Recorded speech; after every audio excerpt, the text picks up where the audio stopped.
जय श्री राम। आज हम बताएंगे आपको कि गुरु किसको बनाएं और गुरु कैसे बनाएं। बहुत से लोग जो है ना गुरु बनने के लिए तैयार रहते हैं, तो गुरु बनने के लिए खासियत क्या होनी चाहिए, क्या उसमें गुण होने चाहिए जो गुरु उनको बना ले। तो हम आपको बताते हैं, गुरु वो होता है जो अपने शिष्य को बुलंदियों पर ले जाए और अंधकार से प्रकाश की ओर ले जाए, वो गुरु है। और गुरु हमें मार्ग दिखाता है ईश्वर का, वही हमारा असली गुरु होता है। और उसके भीतर शास्त्रों का ज्ञान होता है।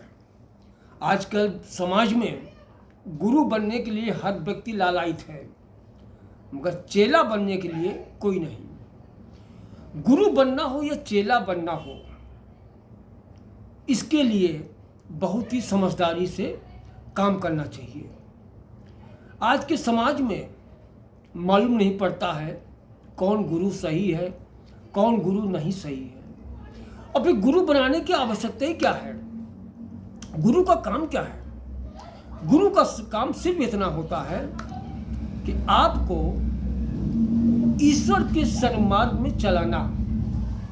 और यदि कोई गुरु अपने चेले से अपने उद्धार के लिए धन चाहता है या सम्मान चाहता है, तो आपका गुरु नहीं हो सकता वो। वैसे अगर देखा जाए तो गुरु हमारे कई रास्ते पे होते हैं। जैसे आप कहीं जा रहे हो और रास्ते में किसी से आपको रास्ता पूछना है, तो उस समय का गुरु आपका वो हो गया। आप उसकी बात माने या ना माने। ठीक उसी प्रकार से कि शादी में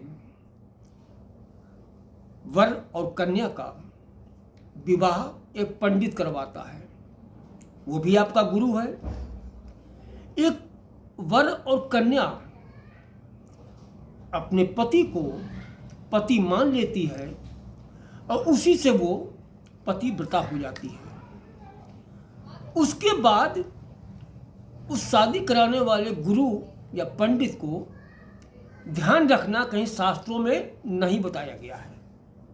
बस इतना जरूर है कि गुरु की आज्ञा का पालन सदैव करना चाहिए। जैसे कि देखा जाए कि भगवान के साथ में जिसने हमारा सही संबंध करा दिया, वही असली गुरु है। वरना गुरु बनाने से क्या फायदा आपको, जो आपको सन्मार्ग में न ले जाए। क्या वैसे हमारे रिश्ते कम है जो हम रिश्ता एक गुरु बना के और बना लें। घर में माँ बाप, बेटा, भाई, बहन, भौजाई, चाची, चाचा, ये सभी प्रकार के एक प्रकार के गुरु हैं। किसी न किसी रूप में शिक्षाएं तो देते हैं। और एक गुरु आपने और बना लिया, क्या फायदा, कोई फायदा नहीं। गुरु वही है कि जैसे गुरु गोविंद दो खड़े काके लागू पाए, बलिहारी गुरु आपने हो गोविंद दियो बताए। गुरु, सच्चा गुरु वही आपका है कि ईश्वर के सामने अगर खड़ा है तो अपना मान सम्मान न करा के सिर्फ ईश्वर का सानिध्य कराए आपसे। ईश्वर के पास तक पहुंचाने का ही गुरु का काम होता है। लोग कहते हैं हमने गुरु कर लिया। गुरु कर लिया तो क्या तुमने किया, अपने जीवन में बदलाव देखो। यदि आपके जीवन में बदलाव नहीं है तो गुरु करने का कोई औचित्य नहीं है। गुरु आपको वही शिक्षा देगा जो आपके लिए जीवन में फायदेमंद हो। इसलिए यदि आपने गुरु कर रखा है तो गुरु की वाणी को मानकर ईश्वर के साथ में रहें, उसी का भजन करें, उसी का चिंतन करें, तभी गुरु कृपा आप में आएगी।